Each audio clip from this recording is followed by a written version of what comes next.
السلام عليكم، ازيكم عاملين ايه؟ يا رب دايما تكونوا بألف خير. النهارده هنعمل مع بعض حاجة حلوة كل المصريين بيحبوها، هي ام علي. طعمها بيبقى خطير. عملتها معاكم بأكتر من طريقة، عملتها بالرقاق وحكيت لكم كمان قصة ام علي في سلسلة.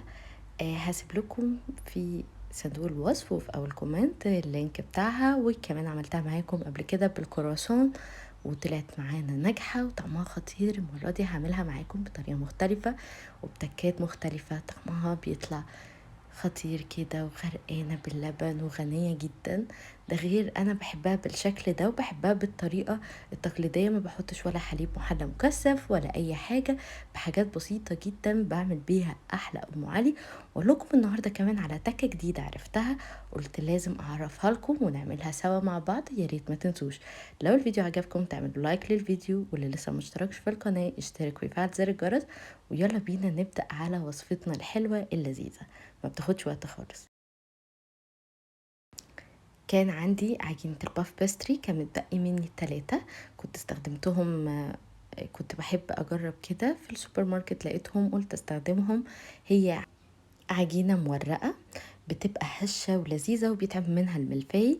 ممكن انتوا تشتروها بتبقى جاهزة، اللي هي الخلطة ام علي بتتباع، او الملفي بس بتبقى متحمص ومتكسر. بس انا حبيت اعملها فريش لما لقيت عندي متوفر. لو مش متوفر ممكن نجيب اللي هي عجينة باف بيستري، بتبقى متحمصة وبنحطها بنفس الطريقة. بس انا حبيت اخبزها معاكم، قطعتها مكعبات كده بالشكل ده، سبتها بس تفك حاجة بسيطة عشان اعرف اقطعها، وبسيبها في الفرن. بشغل الفرن برش عليها بس رشة زيت بسيطة، لكن هي بيبقى جواها زبدة.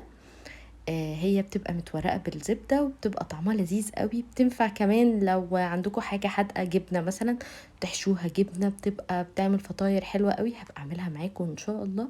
وبعد ما دخلتها الفرن، اول ما بتبتدي تاخد لون ذهبي من تحت كده وبتنتفخ عندي، هي كانت سخنة قوي. اول ما بتبتدي تنتفخ كده عندي بشغل الشوايه لحد ما تاخد اللون الذهبي من كل الجهات. كده بقت استوت عندنا. والعجينه دي ما بتاخدش وقت وهايله جدا في الحلويات. لو انتوا عايزين تحشوها نوتيلا برضو طعمها بيبقى خطير. هي عجينه بتبقى مرقه كده وهشه، فبتبقى حلوه. سبتها تهدى شويه عشان اعرف امسكها. بعد كده عندي هنا كيس كريم شانتيه، مش هنستخدم غير كيس كريم شانتيه واحد محلى، او ممكن تجيبوا الخام وتحط عليه سكر باودر. وهنزل عليه بلبن ساقع وابتدي اضربه كده بالمضرب لحد ما تديني قوام متماسك، مش سائل ومش متماسك قوي، من وسط. بفضل اضربها بالشكل ده. ممكن كمان نستغنى عن الحتة دي خالص، ممكن من غير كريم شانتيه. بس انا حبيت اعملها بس بكريم شانتيه عشان اوريكم طريقة جديدة ومختلفة شوية. ودي كمان اللي بيستخدمها المحلات بره علشان يخلوا الطعم بتاعها كريمي كده وغني، الكريم شانتيه. وهوريكم كمان بيتحط امتى ومش بيتحط على اللبن. بقى عندي القوام بتاعها بصوا متماسك، ولا سايل قوي ولا متماسك. هفضل اضرب برضو فيها لحد ما تتماسك اكتر من كده. انا عايزاها يبقى سمكها وسط، بضرب فيها بالشكل كده. خلاص كده بقت عندي متماسكة. هجيب بقى عندي لبن، عندي هنا 3 كوبايات كبار، وعلى حسب الكمية اللي انتوا هتعملوها. وبعد ما حطيت اللبن حطيت عليه السكر حسب الرغبة، من نص كوباية لكوباية على حسب الرغبة. نص كوباية ده سكره هادي، ايه الكوباية لربع وسط، ايه الكوباية بتبقى مظبوطة. ولقيت عندي الكريم شانتيه تماسك عندي، حطيت عليه شوية لبن ساقع تاني وهبتدي اضرب فيه. مش عايزاه يبقى متماسك قوي ولا سائل، عايزاه قوام كريمي كده بالشكل ده. اللبن عندي بيغلي، بدوب فيه السكر بسيبه يغلي كويس جدا. من التركات المهمة، يا سلام بقى لو عندنا كمان حليب اللي هو اللي بيبقى الفريش اللي بيتغلي في البيت عشان يطلع قشطة ويبقى فيه دهون كفاية. لكن انا كان عندي اللبن المبستر فعادي هنستخدمه. كده بقى التكة اللي انا اتصدمت لما عرفتها وحبيتها قوي، جربتها كده قلت اجربها. حطيت الجوز الهند مع اللبن وسبته يغلي في اللبن. حطيت تقريبا ربع كوباية من الجوز الهند بالتدريج لحد ما حسيت ان اللبن بقى طعمه طعم الجوز الهند. وكمان الجوز الهند بيبقى فيه فات، دهون، فلما بتطلع الدهون بتاعته بتعمل طعم جميل قوي للبن. بعد ما خليت اللبن يغلي عندي وتأكدت ان هو غلي والجوز الهند طلع الطعم بتاعه القوي، حطيت اخر حاجة فانيليا سائلة او فانيليا باودر المتوافر عندكم، وهسيب اللبن يغلي كويس. بعد ما يغلي عندي هقفله وابتدي اجي بقى لعجينة الباف باستري. هبتدي اكسرها كده، بصوا سامعين صوتها هشة وخفيفة وفي نفس الوقت بتتكسر معايا. عايزين نقطعها حتت متوسطة. خلوا بالكم ان العجينة من جوه ما بتبقاش ناشفة، يعني مش كلها بتبقى ناشفة، هي بتبقى هشة من جوه وطرية، خلوا بالكم من جوه، لكن من بره مقرمشة جدا. بتطلع بقى الطعم احلى. ليه بقى؟ عشان احنا عاملين في الوقت نفسه خبزينها، فبتبقى لسه الزبدة فيها، بيبقى لسه فيها طعمها القوي، ما تركنتش كتير، ما تحطش عليها مواد حافظة. هي دي الميزة بس اللي لما نعملها في البيت. لكن لو جبناها من اي سوبر ماركت، لما بنشوف كده علبة ام علي بيبقى فيها الباف بيستري ده وشوية مكسرات وبنحطهم احنا. بعد كده جبت عندي الطاجن اللي انا بحبه وهحطه، حط الكمية بتاعت العجينة بتاعت الباف بيستري. طلعت عندي كمية كويسة.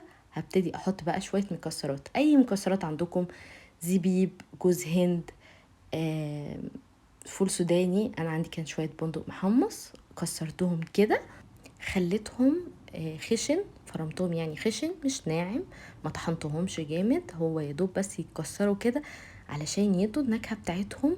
ولو عندكم اي مكسرات تاني تمشي معانا. بعد كده هجيب بقى عندي اللبن وننزل بقى نغرق ام علي. على حسب، لقينا اللبن اقل شوية لازم ام علي تبقى غرقانه في اللبن، عشان لما تدخل الفرن بيشرب لبن، فلازم نغرقها لبن عشان لما تشرب شويه لبن يتبقى لبن عشان تبقى طعمها لذيذ. وطبعا كل واحد على حسب رغبته. كده لو دخلت الفرن هتبقى تمام معانا، بس الوش هينشف معانا وهيعمل شكل مش حلو. تعالوا بقى نقول لكم على كمان تكه من بتوع الحلويات بيعملوا ايه. كريم شانتيه او قشطه، انا عملتها معاكم قبل كده بالقشطه عشان يخلي وشه متحمر والوش لونه حلو وكريمي. الكريم شانتيه بيعمل عمل سحر، بيوحد لون الطبقة اللي بتبقى من بره، بيخلي طعمها جميل. كمان لما بتدخل التلاجة وبتتماسك بتخلي طعمها كده جميل قوي، كريمي ولذيذ، وكمان بيندمج مع ام علي وبيدي طعم لذيذ. اللي مش عنده كريمة ممكن شوية من القشطة، ممكن القشطة المبسترة الجاهزة، ممكن من غير خالص، ممكن نرش شوية سكر على الوش وهيحمر لنا برضو الوش. فدي كلها بدايل للي حابب يعملها بالشكل ده او يعملها بالقشطة. الاتنين بيطلعوا طعمهم حلو، الدهون هي اللي بتحمر الوش وكمان السكر، بيبقى طعمها لذيذ قوي كده. بقت جاهزة عندنا، بسخن الفرن قبل ما ادخلها، وانا بعمل طبقة الوش دي خلاص بجهزها وبسخن الفرن عندي. وبعد كده بعملها في الرف اللي في الوسط، بحطها في الرف اللي في الوسط، وببتدي اول حاجة اشغل عليها الشواية، يعني الفرن شغال والشواية شغالة. اول ما الاقيها بتاخد وش احمر كده، بصوا بتبتدي تنتفخ عندي وبتاخد وش احمر كده، هي ابتدت تتحمر. انا بحمر الوش قبل ما تستوي. دي الطبقة اللي انا بكلمكم عنها، ان هي بتخلي اللون كله متوحد، يعني بتوحد درجة اللون بتاعت الوش. هي كده اخدت اللون الحلو بالنسبة لي. بقفل بقى الشواية وبسيب الفرن يعمل بقى، تبتدي تسخن. اول ما تبتدي تاخد كام غلوة كده واحس ان اللبن اتبخر عندي، بقفل عليها. والسوا ده على حسب كل رغبة كل واحد، لو بتحبوها جوسي قوي فيها لبن اكتر من كده تقفلوا عليها اول ما الوش بتاعها يتحمر. لكن اللي بيحبها تبقى متماسكة وفي نفس الوقت فيها شوية لبن وكريمة، يقفل عليها وهتبقى مظبوطة معاكم بالشكل ده. حلوة قوي. في ناس بتحب تاكلها سخنة، انا بحبها الصراحة سخنة وساقعة الاتنين. قد ايه هي جميلة قوي، سكرها مظبوط. بصوا بقى لما اجي افتح بتبقى خطيرة دايبة بقى. ولسه كمان لما تدخل التلاجة، يعني انا كنتش قادرة اصبر عليها، فتحتها قبل كمان ما ادخلها التلاجة. وبعد ما فتحتها كده قلت لا خلاص هرجعها التلاجة. بس انا حبيت اوريكم حتى اللي بيحب ياكلها سخنة هيلاقيها متماسكة مش سايبة خالص، والكريمة كمان مديها طعم خطير بالشكل ده. بعد كده بسيبها تهدى تماما ودخلها التلاجة تقعد بس خلال ساعتين 3، او ممكن لو انتم مستعجلين عليها زي كده تحطوها في الفريزر، هتديكوا طعم خطير بقى وتاكلوها ساقعة وبتبقى طعمها خرافي. انا من عشاق ام علي، بحبها جدا، من الحلويات السهلة ومضمونة ولو عملتوها على طريقتي هتنجح معاكم كل مرة وهتنبسطوا بيها جدا. ولو جالكوا ضيوف فجأة هتعملوها وبجد هتشرفكم. انا من كتر حلاوتها مكنتش قادرة اوقف باكل قدام الكاميرا. كانت طعمها خطير وزي ما انا بحبها بالظبط، واي حد بيحب ام علي بيحبها بالاسلوب ده. هتعجبكم جدا، جربوها. يا ريت لو الفيديو عجبكم ما تنسوش تعملوا لايك للفيديو، لسه ما اشتركش في القناة يشترك ويفعل زر الجرس. وشكرا جدا لمتابعتكم الجميلة.